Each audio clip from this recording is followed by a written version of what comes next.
Merhaba arkadaşlar. Bugün vişne reçeli yapıyorum. 1 kilogram vişnem vardı. Saplarını, yapraklarını ayıkladım. Temizce yıkadım. Şimdi çekirdeklerini ayıklıyorum. Vişne çekirdeklerini çıkarmak için özel aparatlar var. Eğer elinizde onlar varsa onlarla ya da bir pipetle ya da benim gibi şöyle çengelli bir iğneyle çekirdeklerini çıkarabilirsiniz. Sap kısmından şöyle iğneyi takıyorum. Çekirdeği yakalayıp çekiyorum.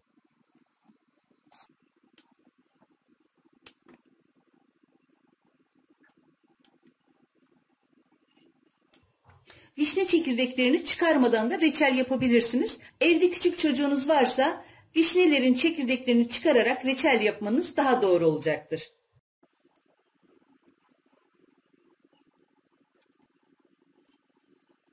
Bu şekilde bütün vişnelerimi ayıklıyorum. Bütün vişneleri ayıkladım.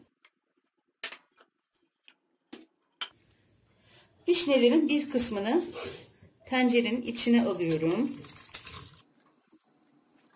Vişnede ölçümüz 1 kilogram ayıklanmış, çekirdekleri çıkarılmış vişne için 1 kilogram şeker. Vişneleri ayıklarken biraz fire verdiği için 100 gram eksik koyuyorum. Burada 900 gram şekerim var. 900 gram şeker 200 mililitrelik bardaklarla 4,5 bardak şeker ediyor. 1 kilo net vişne için 200 mililitrelik bardaklarla yine 5 su bardağı şeker ekleyerek reçelinizi yapabilirsiniz. Vişne reçelinde özellikle birebir şeker ekliyoruz.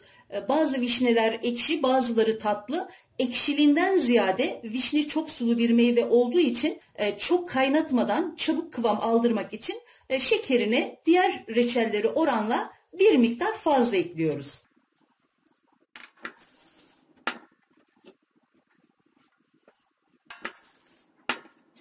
Bu çekirdeklerin suyunu da üzerine döküyorum.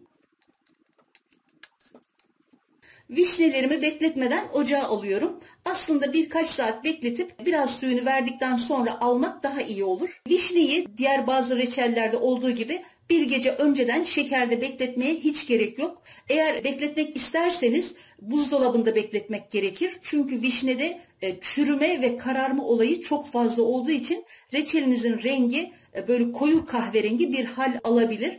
O yüzden zaten yeterince sulu bir meyve vişne. Bir gece şekerde bekletmeye hiç gerek yok. Birkaç saat bekleyip suyunu şekere vermesi yeterlidir. Ben şimdi çok az olduğu için hemen ocağa alıp kaynatmak istiyorum. Şöyle bir karıştırıyorum.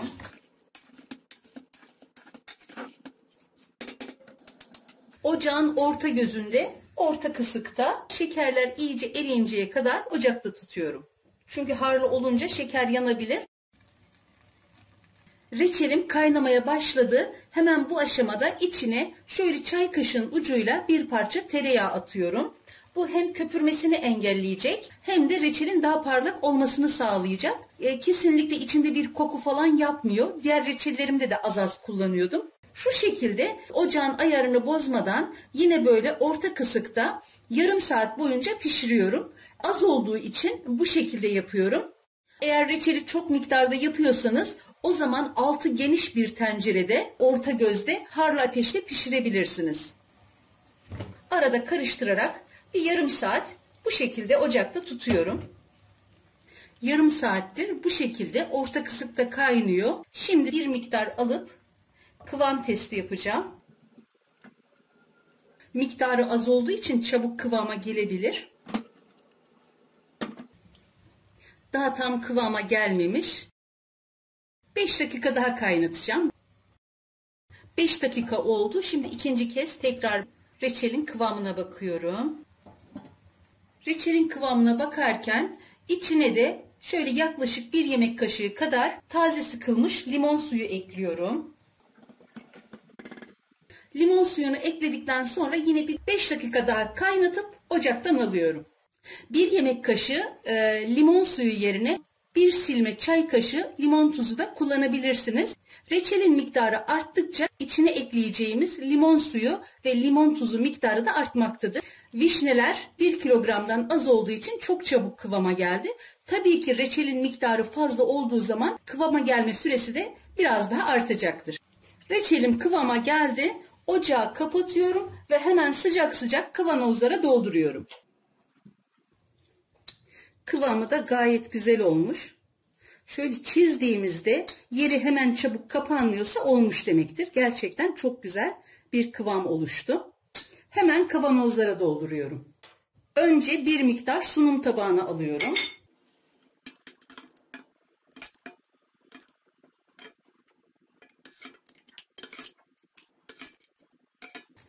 Sıkıca kapatıyorum. Ters çevirmeden böyle koyup vakumlanmasını sağlıyorum.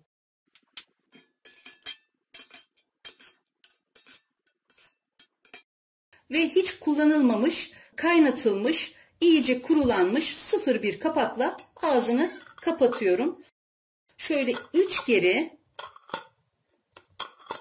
ve 1 ileri yaparak sıkıca kapatıyorum. Ters çevirmeden böyle koyup vakumlanmasını sağlıyorum. Reçelim artık hazır. Bunu da soğuttum. Gerçekten çok güzel kıvam aldı. Şöyle taneleri de bütün bütün duruyor. İyice soğuttum.